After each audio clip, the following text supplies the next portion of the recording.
Near Asia, in the warm waters of the Pacific Ocean, is a group of islands called the Philippine Islands. If you wanted to visit someone living in the Philippine Islands, you would probably go first to Manila, the biggest city in the Philippines. From Manila's harbor, you might walk along the busy streets into one of the city's modern shopping districts. Here are city people you might like to visit. Or perhaps you'd like to go outside the city of Manila, away from its big buildings and harbor, and out to the peaceful farm countryside of the Philippines. Here one morning you might find farm people you'd like to visit. People like this man on the water buffalo. If we could spend a day with him, what do you suppose he'd tell us about the Philippines? Let's listen to him. We always get ready for work early, while the day is cool in my village. My barrio, as we call it. I see my neighbor Pablo is getting ready to go to his rice fields. He too has a water buffalo, what we call a carabao. Carabaos are used for doing heavy work, hauling loads, plowing fields and such. Although another of my neighbors, Cesar, has a modern tractor he uses in his large rice fields. Other neighbors of mine take the village bus to go shopping in the next barrio or to plantations where they work. Before I, too, go to work, I usually have breakfast at my house. I built it high above the damp ground of strong bamboo and nipa leaves which grow nearby. In our open kitchen, I see my wife Dolores is making breakfast. There is plenty of fresh fruit, papayas and mangoes from the trees around us. And we have, steaming hot rice from my rice fields, of course. My son Ramon is still asleep inside the house, but not for long. I can hear my daughter Juanita telling Ramon to wake up. "Wake up, Ramon," she says. "We're having a special treat for breakfast in honor of your birthday." "Birthday?" Ah, then Ramon remembers. Today he is 9 years old. There is to be a party for him this afternoon, and many presents. He had better not sleep late today. So Ramon quickly rolls up his straw bed, his petate, it's called, and puts it away in the corner. Ramon goes to wash, while my daughter finishes setting the table. Though Juanita is only 12 years old, she is already a big help to her mother. I see she has set the table well. Soon Ramon comes back nice and clean. "Happy birthday," I tell him as we begin eating. In honor of Ramon's birthday, today with our rice we are eating tuyo, a kind of dried fish. Ramon likes it very much. But I think his mind is also on the presents he hopes to get later at his party. After breakfast, it is time for me to go to work in my rice fields. Soon the planting season starts, and I have much plowing to do. In a little while, my children leave too. Ramon and Juanita must also start out early from our house, for the public schools they attend are a long way from home.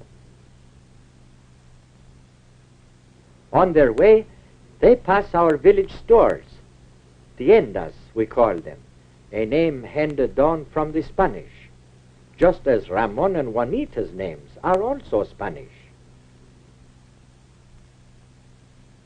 And they pass our village church. It is old, for it was built by the Spanish missionaries many years ago.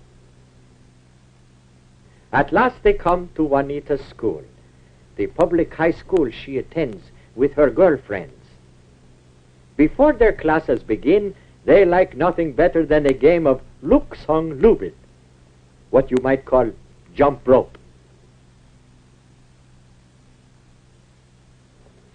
Before his classes start, Ramon likes to play too.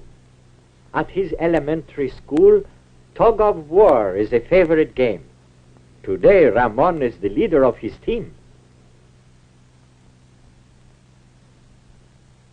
Later in class, Ramon is taught many subjects. One of his favorites is geography. In the classroom, English is spoken, and it is one of the main languages we use. Today, Ramon has a question about the United States.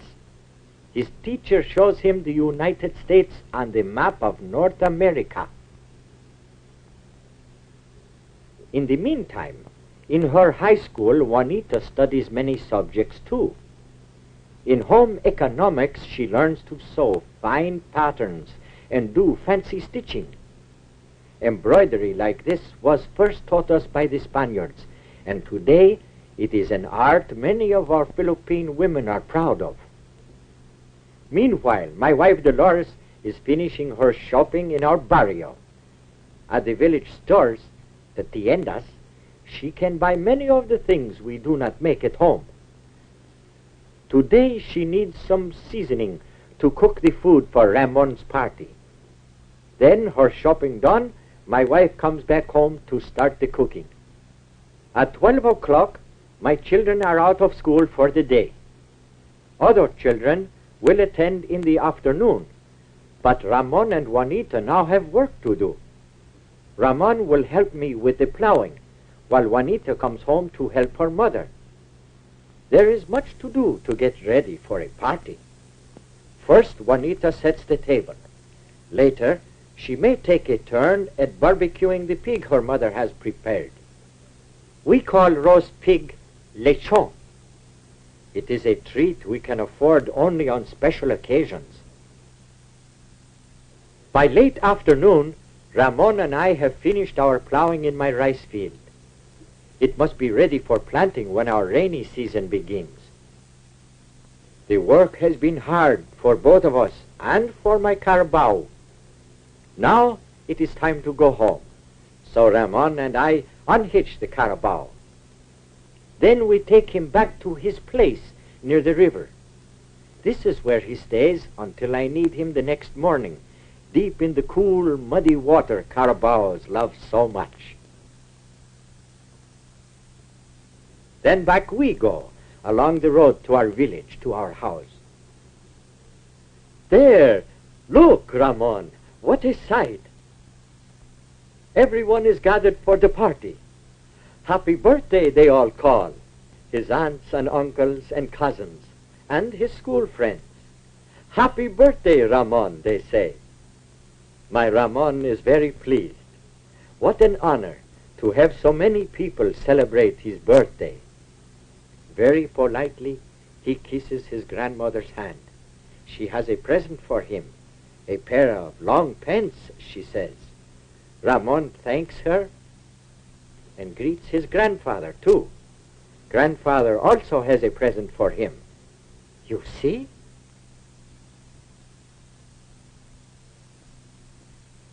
A nice new shirt he brought all the way from Manila. Thank you, says Ramon.